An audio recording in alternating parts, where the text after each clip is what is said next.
Gala, kumusta ug mayong hapon kaninyong tanan? Welcome sa RN Balita. Kami yung mga tigbalita sa kanginan, Jimnel Pude ug Mariz Pusadas. Watod sa mga nagunang balita karong adlawng Biyernes, Mayo 16 sa tuig 2025. Maayong hapon kanimo dia partner Mariz. Yes, partner Jimnel, maayong hapon, umaulan na hapon kanimo diha iman sa atong mga pinalanggang tigpaminaw ug mga Facebook Live viewers. Nano ka daw pagsibya dinhi sa Davao City ug madungo usab mi sa among nagkalain-laing radio partners dinha sa Surigao, Agusan, Cotabato, Davao Region, ingon man dinha sa Siargao ug sa Bukidnon. Nanghinaot mi sa kanunay nga anamo sa luwas ug maayong kahimtang samtang nagtan-aw nagpaminaw ni ining atong programa. Dili namin maglangan sa paghatod sa mga balita o impormasyon karong adlawng Biyernes. Atong oras alas 5:10 na sa hapon, aniyan ang mga uluhan sa atong balitang lokal. Suspect sa pagpayut og illegal drugs sa sikop sa kapulisan sa Maco, Davao de Oro. Duha ka suspect arestado atong sa bypass operation sa Barangay 31-D, Davao City. Dulan sa 300,000 pesos nga illegal drugs na kumpiska. Lalaki patay samtang samdan ng iyang asawa human gipusil sa Pandag, Maguindanao del Sur. 42 anyos nga lalaki gidunggap patay sa diskuhan sa Tagbina, Surigao del Sur. Davao City natala ang taas na kaso sa teenage pregnancy.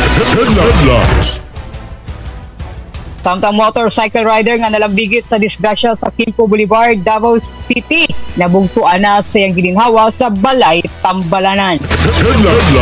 Alas 5:11 na sa hapon, alang sa tuwang national headlines. Pipila ka lider sa House Quad Committee dili na makabalik sa 20th Congress.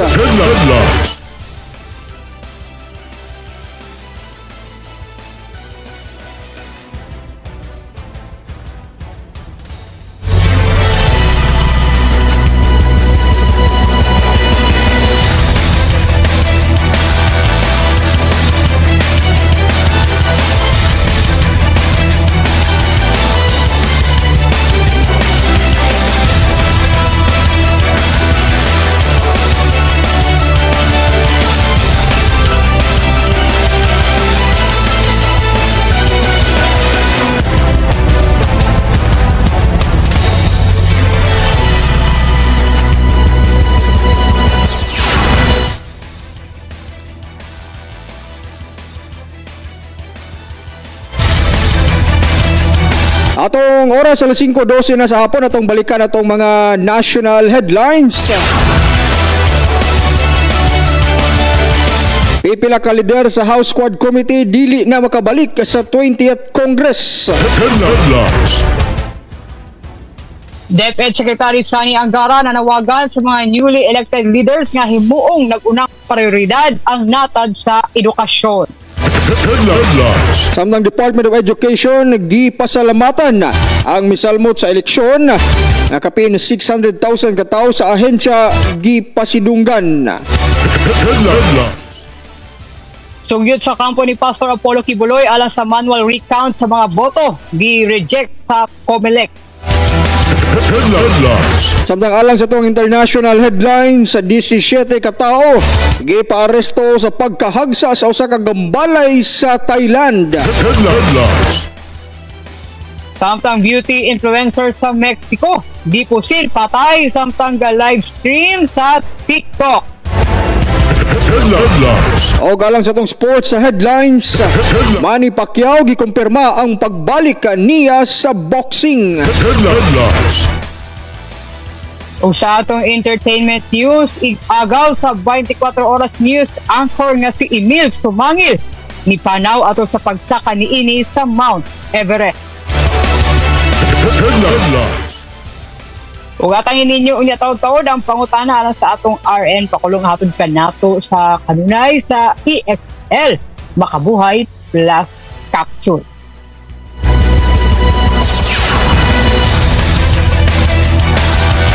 At oras alas 5:14 na sa hapon. Ano yan ang mga detalye sa atong balitang lokal? Malampusong gikasa sa Davao de Oro Police Provincial Office.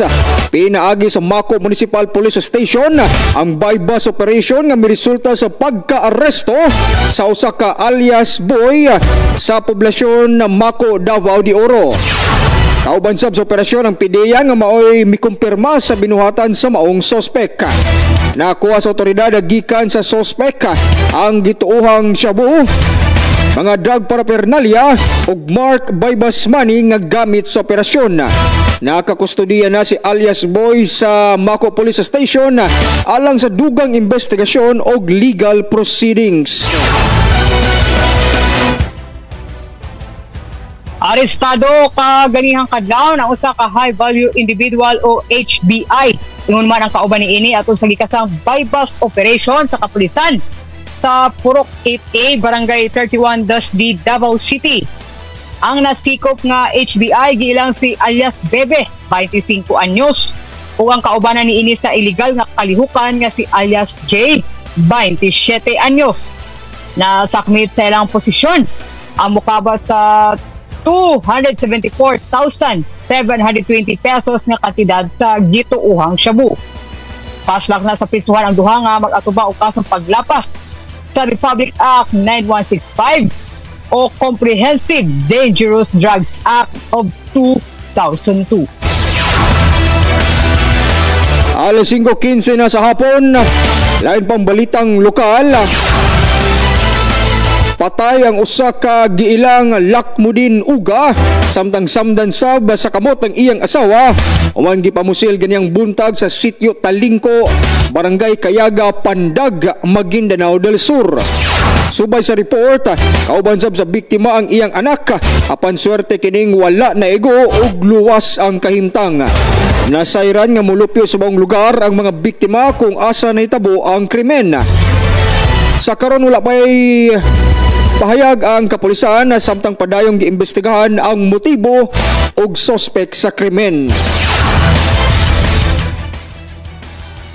Daling nakabsan sa iyang kinabuhi ang 42 anyos nga lalaki. Human kini gidunggab kadlawon kagahapon atol sa kasaulugan sa ilang kapistahan sa Purok 2, Barangay Santa Fe, Tagbinas, Surigao del Sur.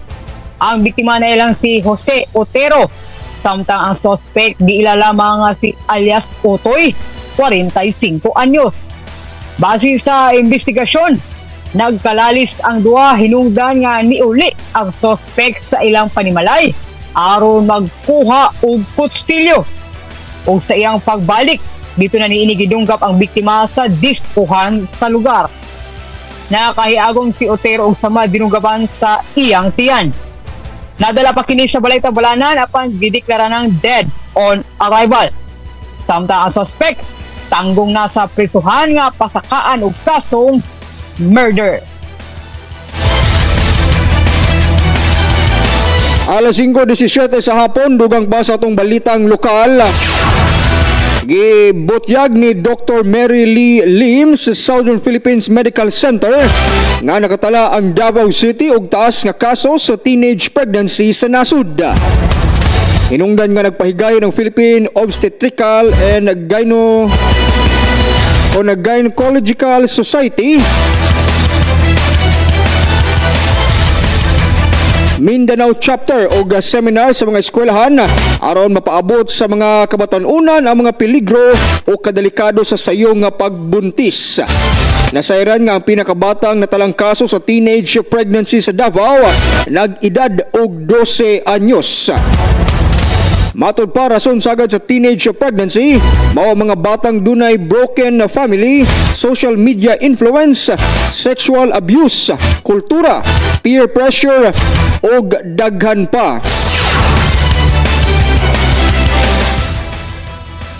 Og sa ulahing detalye sa atong balitang lokal, sa ospital na nabugtuan sa iyang kinabuhi ang motorcycle rider nga dalambigi sa disgrasya kagahapon sa Quimpo Boulevard, Davao City. Ang biktima na ilang si Glenn Abrasaldo, 34 anyos. Sumala sa Davao City Police Office, si Abrasaldo ang nibangga sa kasugat ni ining truck. ug tungod sa kakusog sa impact sa pagkabangga, nalagpot pa ang motor sa biktima og 50 metros og nipaingon sa usa ka kotse, hinungdan sa iyang grabing injuries. Daling gikusuyan niya itong higayon sa kapulisan ang mga nalambigit nga driver sa disgrasya, samtang ginahulat pa ang desisyon sa pamilya sa biktima kung magpasaka ba sila og kaso.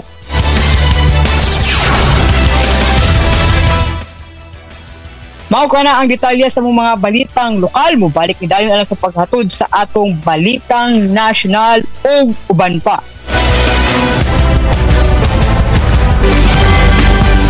At oras alas 5:25 na sa hapon, padayon ta sa atong mga balita.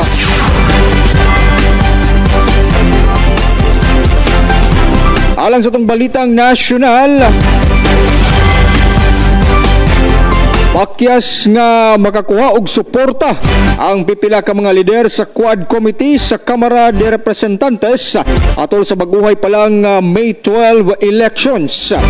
Napakyas sila Congressman Benny Abante sa 6th District, Manila. Pildisab si Santa Rosa Representative Dan Fernandez, isip Gobernador sa Laguna. Natapos sa sab ang termino ni Abang Lingkod Representative Stephen Caraps Paduano o ang lead chairman sa Quadcom nga si Surigao del Norte Representative Robert Ace Barbers. Natapos sa sab ang termino og dili na makabalik sa Kongreso. Bisan pa man nga nakapagawas na ang Quadcom og rekomendasyon sama sa pagduso og criminal cases batok kang kanhi President Rodrigo Duterte o uban pang kaalyado, sa karon dili pa klaro kung magpadayon ang high profile investigation sa maong komitiba sa sunod nga Kongreso. So, mo na makaingon tani, abangan yun ang susunod na kabanata o sa kaidagan ani part. Lahi naman ang linyada. Even sa Senate, lahi na po. So, lahi na po, napoy na dugang, napoy na bago sa Congress. Nausab po da partner. Anyway, dugang pa sa atong balitang national. Gawad sa iyang pagpasalamat sa tanang nibotar sa atol sa May 2025 midterm election, nanawagan si Deputy Secretary Stanley Angara ato sa newly elected leaders nga himuong top priority ang sa natad sa dekalidad na edukasyon. Nahinaot si Angara base na sa natamasang demokrasya sa matag Pilipino, pagpili sa ilang buot na magserbisyo sa nakadaang lugar sa nasod nga mahimo kining tulay alang sa dugang pang classroom, reading corners o tiunay nga learning opportunities. Gitumbok ni Angara nga unta maokini ang unang buhaton sa mga baguhay lang nidaog nga mga senador, governors o mga mayor. Labi pa nga ni hatag o pagsalig ang katawhan kanila. Alas 5:28 sa hapon, dugang pa sa tong balitang national. Nagpasalamat ang Department of Education sa minilyon ka mga Pilipinong ning boto sa midterm elections og mga magtutudlo nga serbisyo sa maong aktibidad. Gikabot niya nga taas ang voter turnout nga ning abot sa 80%, isip pamatuod nga lig-on ang suporta sa publiko sa demokrasya. Lungan niini gipasidunggan ang kapin na 600,000 ka mga magtutudlo og personal sa DepEd human sa malampusong pagdumala sa eleksyon, bisan pa man sa mga giatubang niining mga hagit atol sa maong eleksyon. Gi-reject sa Commission on Election ang proposal sa kampo ni Kingdom of Jesus Christ founder Apollo Kibuloy alang sa manual recount sa mga boto. Sa pahayag ni Comelec Chairman George Erwin Garcia kagahapon, gitumbok niining ang paglusad ng election process mao lamang ang pamaagi alang sa manual recount.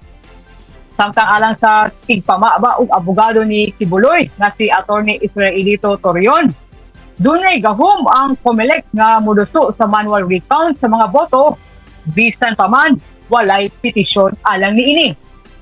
Apan gibarugan ni Garcia pinaagi sa Section 17 sa Article 6 sa 1987 Constitution Di ang Senate o House of Representatives. Kinahanglan dunay tagsa-tagsa ka electoral tribunals aron mahimong hukom o judge sa tanang mga pagkwestiyon o protesta may kalabutan sa eleksyon. Alas 5:30 sa hapon, mao kana to ang mga balitang nasyonal.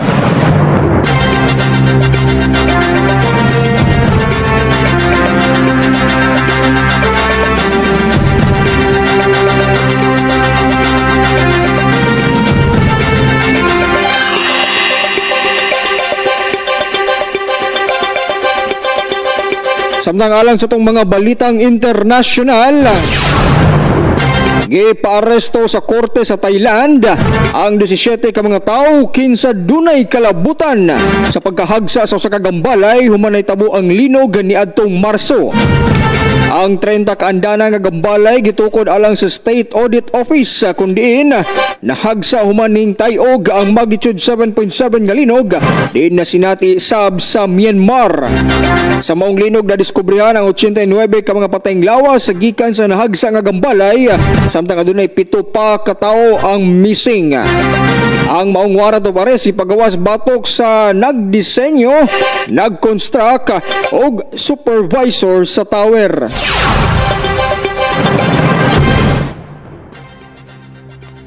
Hanggang patay ang usa ka social media influencer dihang gipustil samtang ga-live stream sa TikTok sulod mismo sa iyang beauty salon sa munisipalidad sa Zapopan sa Central Mexican State sa Jalisco. Ang biktima nga gilang si Valeria Marquez, 23 anyos na usasab sa modelo. Matikdan nga dunay kaistoryang delivery man of tang sa iyang live stream. Dihang wa damha kalit na lang kining gipustil sa iyang dughan ug sa ulo. Hinungdan sa iyang hinanaling kamatayon. Human lamang sa pipila ka oras, gipustil patay sab ang kanhi congressman nga si Armando Cordoba Diaz sa usa ka cafe sa lugar. Padayon pang ginaimbestigahan ang maong mga pagpamusil samtang sa kaso sa beauty influencer. Gibutyag sa otoridad nga posibleng usa kini ka femicide nga extreme case sa gender-based violence. At sagad nang gakahitabo sa Latin America, di ng usa ka babae ginaatake tungod sa iyang gender. Dili po siya giatake partner tungod sa iyang kagwapa, tungod sa iyang gender. Murag hadlo ka pod ani mga ani nga lugar partner no, so dili anday ka maalarma pare atong ani mga LGBTQ community members. Ani po din pagkababae nimo. Kung baka ng mga gender-based violence, murag ikaw po gina-question po mo pagkalalaki, murag hadlo ka pod ani nga komunidad no. Mayroon lang tagog kusion ka pat yun pa jud. Lagi no? Parang pwede, tagpaan na lang, while nagalay, pero kana kung mabuhi po din ta. Pero imagine, di ulok. So, intention good na pat yun itong maong influencer partner. Pero, again, ginapalawman pa po ang investigasyon, ana. So, wala to ang initial assessment sa authorities, pero ongoing paghihapon ang ilahang investigation. Alas 5:33, dagang kayong salamat partner Mariza. Alang sa tuwang mga balitang international.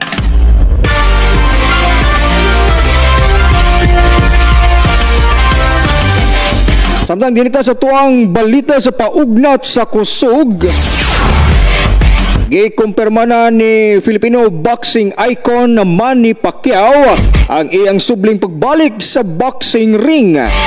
Matod sa 46 anyos sa kanhi senador, may tugot na kini iyang makaatbang si Mario Barrios alang sa WBC welterweight title. Gidagdang ipahigayon ang laban kang 29 anyos nga American boxer sa bulan sa Hulyo sa Las Vegas. Diin usa ka bulan una pa ang induction niya sa International Boxing Hall of Fame sa Hunyo.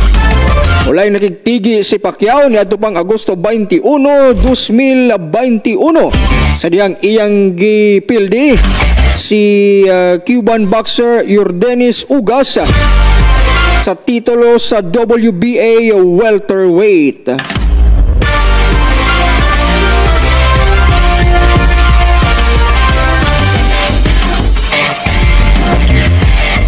Mao kana ato ang update sa balitang sports. karong adlawng Biyernes.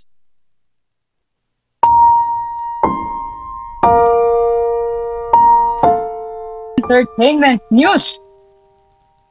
Nagsubo karon ang tibuok banay sa 24 oras news anchor nga sa GMA Network nga si Emil Sumangil sa pagpanaw sa iyang ig-agaw nga si Engineer Philip Santiago ato sa pagsaka niini sa Mount Everest.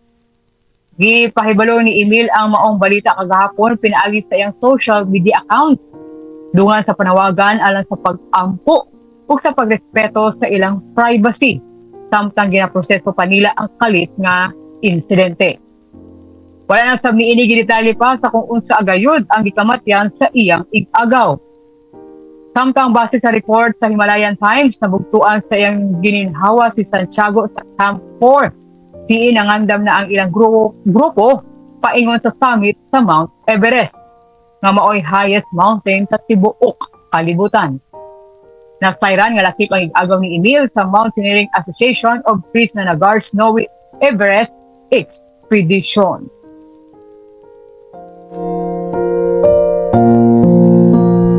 So, sayang dyan partner, kay prior pa anang insidente, nag-post po na si Emil, Sir Emil, no, nga hoping nga kanang maabutay na daw iyang pinsan, nga looking forward, kumbaga ba, nag-post siya nga last Wednesday or gahapon, maabot na sila sa summit, pero mo lagi wadam ha nga dito pa lang sa Camp 4, isa dyan daw sa pinaka, kumbaga, challenging part sa imuhang journey paingon sa Mount Everest. Dito na yun siya nibigay. Lisod siguro kayo itong part ito partner, no? Kaya nibigay naman siya partner Mariz. Ganit sayang, wala po sa, pero sa bagay, again, ispotoon po nato ang ilahang again pinapanawagan ng privacy. Kaya wala na sila nag-go into details pa sa kung unsa gayud ang rason sa kamatayon sa iyahang pinsan nga si Engineer Santiago. Ato oras sa 5:37 sa hapon, partner, dagang salamat sa tuang entertainment update. So condolences lang sa tibuok pamilya ni Engineer o ni Sir Sumangil.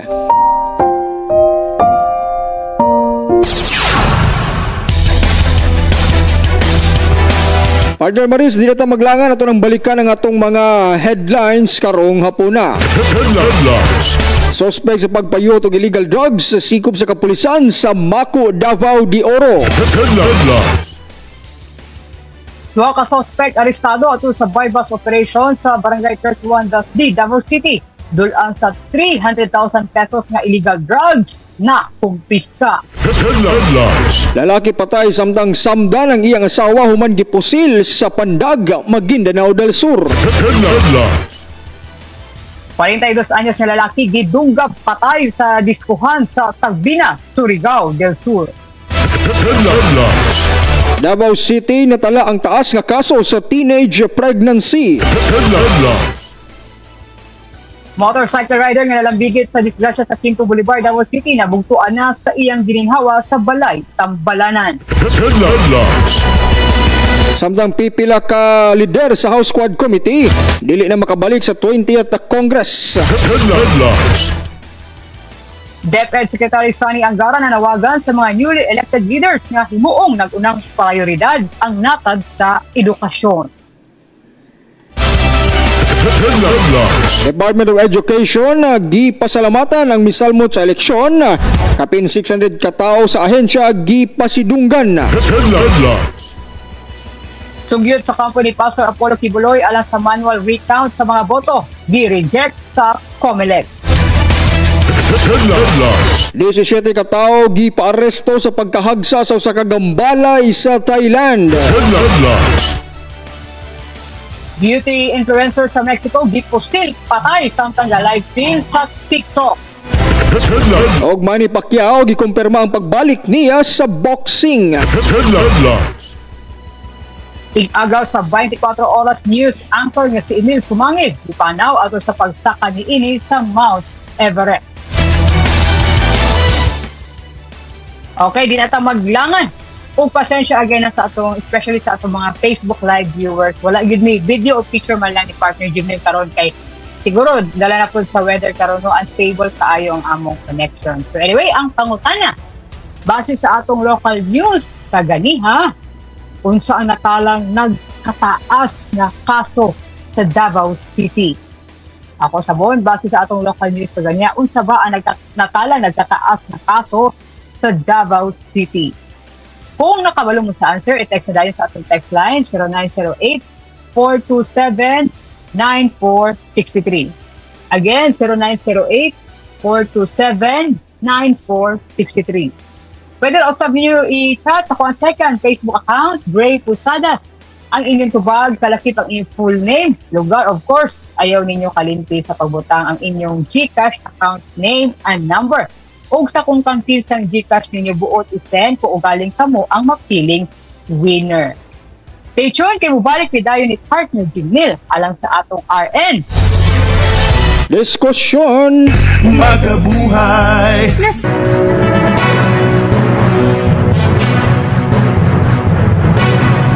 Ato oras alas 5:47 na sa hapon, padayon ta din sa atong programang RN Balita. Og sa katapusang hugna ang RN Diskusyon, partner Mariz, maayong hapon kanimo diha. Yes, partner Jimnil, maayong hapon of course sa atong mga pinalanggang tigpaminaw man mga Facebook Live viewers. So pangutana nato karon sa atong diskusyon. Kung kamo ang pangutanon unsa ba ang angay prioridad nga proyekto sa mga kandidato nga nidaog sa inyong lugar ingon man ang sa mga senador.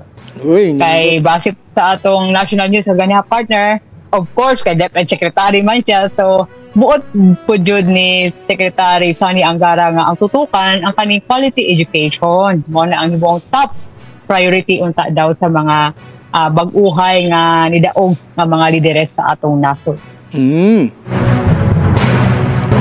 Doon na may mga nagpadangat mensahe diya sa mga partner Mariz. Yes, partner, ubay-ubay na ni. Actually, ako ni unahon kay Sir Kirby Hirado kay murag daghan-daghan po niyang gusto ipaabot nga mga programa dapat natutukan sa mga kandidato partner. Ana siya para sa kuha ang agriculture, education o health services. Kay una sa tanan, ang agriculture o ang paghatag og bili sa mga mag-uma ang usa sa pinaka-importanteng tagdon sa atong mga senador. Tagaan o hustisya ilahang mga pagpananom ay kitang tanan baya gayud ang makaon sa ilahang mga produkto. Sakto jud kay Sir Kirby. Di na unta yanu-yanuhon ang presyo sa ilahang mga produkto. Tagaan og patas sila nga makaginansya sa ilang kahago. Ikaduha, ang edukasyon nga unsa kadtong di kuwaan og oportunidad nga maka-eskwela tungod sa kawadon og kamahal sa tuition unta matagaan nila dakong pagsuporta. Ug unya na nako basahon ang ikatulo. Imuha na po diha partner. Ako sa giuna tong first and second comment ni Sir Kirby. Actually partner, murag apektado pa ako ang atong Facebook page diri banda pero nalamay mga nisiwil nga mga mensahe din kay naglumbaan na gyud loading tanan. Pasensya na gyud mo abot na unsa ni among connection, di gyud ni maiwasan especially nga live ang among coverage. So sa kunahon din niya si Sir Altea Mejora, Mejora man siguro ni Altea Mejora sa iyang bahin pod nga kinahanglan jud i-step up ang quality sa education sa Pilipinas. At the same time, usa siya ka connecting nga project daw partner Mariz kay para sa iya wala day pulos kung quality ang education kung mugawas ra gyapon daw og dili dinhi sa nasod magserbisyo. Naagi siya punto. Kumbaga, diri mo eskwela, diri tanan ang training, pero dito po sila tanan managpaw sa abroad. But we can't blame them po ha, kasi siguro, ang daghang po mga breadwinner po na sila partner, daghang gisuportahan niya. Medyo saon taman nga mas hayag-hayag ba ng ilang nakitang oportunidad gawas sa nasod. So anyway, balikan nato ang kay Sir Kirby Hirado. Ang ikatulo mao daw ang health services. Naunta, mas mapalambo pa ang mga pasilidad o infrastruktura sa mga balay sambalanan. Aron dili na maglisod ang katawhan sa pagdala sa mga naay sakit.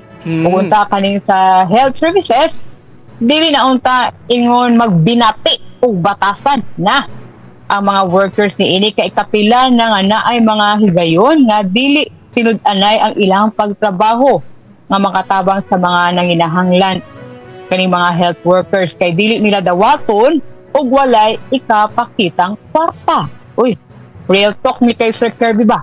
Wala na'y malasakit kay kwarta pa'y unahon usa ang kinabuhi sa mga nagtinga. Bitaw ni kani mga himatyon sa na lang. Ang kwarta makita ra na pero ang kinabuhi kas ara. Maunta apil na pod ang mga health workers kung unsa gyud ang ilang tinud-anay nga trabaho dili kay sa kwarta ra gagupod. Unta matagan tanan og patas nga pagtagad ang mga pagserbisyo sa mga senador ngadto sa katawhan. Tagaan nila oportunidad ug hustisya ang tibuok katawhan sa Pilipinas. Maulang daghang salamat. Ug daghan pud kayong salamat again and again sa imo Sir Kirby Hirado. Participative jud kay siya partner pag naalang siya time no sa atong diskusyon. Oh, sakto ka partner Mariz. Wow, valedictorian si Sir Lucky. Lagi valedictorian / cum laude. Samtang nag-comment po di ako amahan diri partner si Papa Bibot Posada. So amping diha pa ako nag-drive sa karon. Ana siya dapat daw kani mga nidaog daw partner tumano nila ang ilahang gipangsaad ug ilahang proteksyonan si Vice President Sara Duterte. So di po kay tantong halata pa no nga pro Duterte jud kay kapa. Murag tataw jud kayo nga makita sa imong comment. Sige. Partner. Okay, go ahead partner. Napoy comment diri si Ma'am Jerosely Abinuha Pude. Aya pong hindi isa-isa partner no. Unta tutukan sa mga newly elected leaders sa mga nagkadaiyang komunidad. Especially diri sa atong tibuok nasod ang kaning mga benefits para sa mga PWDs o kay ni health and education. Ingon man, of course, say po atong na-mention ni Sir Kirby partner kaning programa para sa mga farmers. Kay luoy jud bitaw sila tuod. Kanang dako kay kapital niya, isa ra ka igo sa kalamidad. Ultimo maka 1/4 man lang sa ilang kitaon partner. Suntok sa buwan pa. So inana jud kapait ang pipila ka kinabuhi sa atohang mga mag-uuma partner. So mating isa na ka murag gusto sa tuang mga kaigsunan partner nga ang sukdanan sa paglambo sa nasod na magbase pod sa kung unsa nay kahimtang sa tuang mga mag-uumang, especially nga ang nasod nato is usa ka agricultural land gani partner Mariz. Apan medyo atrasado pagyapon ang atong paguma dinhi sa atoang nasod. Bitaw no, we must admit no nga kumbaga dawaton na nato nga behind kay ta sa ubang mga nasod kaning sa atong pag-produce no kay bisan tuod like you said daghan kay ta mga agricultural land diri pero still ga import pa ta og bugas sa gawas nga ang muna makaluluoy kaning mabitin ang local rice man ako bitaw partner bisan tuod kaning dili depende na po na sa tao no usay ka nang ginapili jud na ako mopalit marag medyo not so white ang bugas pero kung local rice na siya mao na akong paliton. Kay again kalas mo kay bugas diri no kay imagine isa na mig bugas nga ginakaon sa mga kaning mga rescue dogs and cats namo. So in fairness humok man pod kaning mga local rice 160 in fairness sa humok siya kay wala na kay ko nagpalit aning mga kuha ko red kuha ko yellow pero no judgment sa mga naga-consume anang bugas sa ako alang simple way of helping sa atong farmers nga tangtiliko nato ang atong mga local products. Dinipod kang Sir Lucky Onofre partner Mariz sa iyang bahin pod nga kinahanglan jud hatagan o tutukan ang serbisyong panglawas sa diha pod sa itong mga kaigsuunan kay dili pod na lalim nga gikan pa ka sa laing probinsya og modayo pa sa pikas probinsya aron lang ma-check ang kahimtang diha sa imong panlawas. So kana ma-compare po nimo ang mga areas isa po siya pamaagi nga pagtan-aw nga nganong sila naanay mga ingon-ani nga mga ekipo ang og kita dinhi hangtod karon na nagduk-duk-duk paghapon na ning murag gamayng bakal nga ikuan sa imong likod. Correct. Mao gyud. Ubo daw, ubo. Murag anak partner, ubo daw, ubo. Pag ubo, nadyo di kay ubo. Even na po diri sa partner, diri sa ato ang area sa Mindanao, ka-imagine ang mga gina-cater sa Southern Philippines, sa SPMC, Southern Philippines Medical Center. Dili lang pasyente magit sa Davao, no? Mindanao Wild. Kung luoy ka itong mga pasyente, labi na ka itong mga napasok, kay walay burn center sa ilahang probinsya. So imagine daw na nakay 3rd degree burn, ibiyahe pa ka o pila ka oras para lang maabot ka sa SPMC, nga the only hospital nga na ay burn center. Imagine da ang aguni nimo sa biyahe, partner. Murag agree jud ko nga dapat i-priority ko din sa health aside aning kanang, of course, kaning education, kaning mga concern nato sa ato mga farmer. So dinipod ka nga kinsa man ni siya, kang Sir Robert Buendia sa iyang bahin pod, partner Maris, na kinahanglan dili na pod pa lisod-lisoron ang mga mangita og trabaho kay ang mga politiko ganit bisag pag nay mga kaso, nay mga kinahanglan pang tulubagon, makadagan mangani mudaog pa apan katong yanong tao nga naninguha lang makatrabaho aron na mabakaon sa pamilya, naglisod pa. Grabe jud kani ang sad reality sa atong nasod. Pero sige lang, malay mo ani mga linyada karon sa mga nakadaog mauna ni sila ang makahatag sa tuog medyo hayag-hayag nga kaugmaon. Kung sa mato atong na-mention, no, dili lang sa ato ingon man sa atong mga kapwa Pilipino nga ginalantaw nila nga mabuhat sa mga politician, partner, matagamtaman na gyud nato. So anyway, daghan kay salamat sa mga nag-participate karon sa atong diskusyon. Partner Jamil. Daghang salamat po sa itong mga partner radio stations nga atong kauban kanunay sa paghatod sa mga balita o impormasyon. O gatuwa pong greet partner Maris diha sa Nabunturan. Naminaw daw silang tanan karon diha, partner. Especially si Boss Nerjo o si Supremo Dodski. Di marang Supremo marang si Andres Bonifacio. Paminaw lang jud mo kay audio ramang pod mi jud mi sa karon, pero sige lang basi ma-okay na ang connection by Monday po.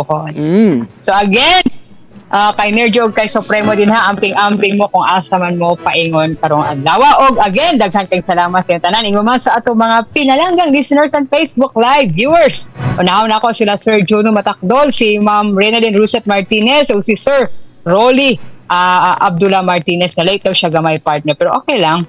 Si Sir J. Lucias, akong amahan, Bibot Posadas, daghang kay salamat. Si Ma'am Jerosalie Pude, kay Ma'am Lisel Joy Bentuya, ingon man kay Sir Kirby Herado, kay Ma'am Leia Talilis Rosas, kay Ma'am Nisri Jean Morales, kay Ma'am Cha Aransado, kay Sir Judy Camral Jr., kay Ma'am Princess Ople, ingon man kay Ma'am Eled Guerrero, kay Ma'am Elsa Maymay, kay Ma'am Regina Rapista, kay Sir Roy Poro, kay Ma'am Grace Poro, ingon man kay Ma'am Rosario Banda, o kay Ma'am Gimari Tapanan. Daghan kaayong salamat sa inyong tanan.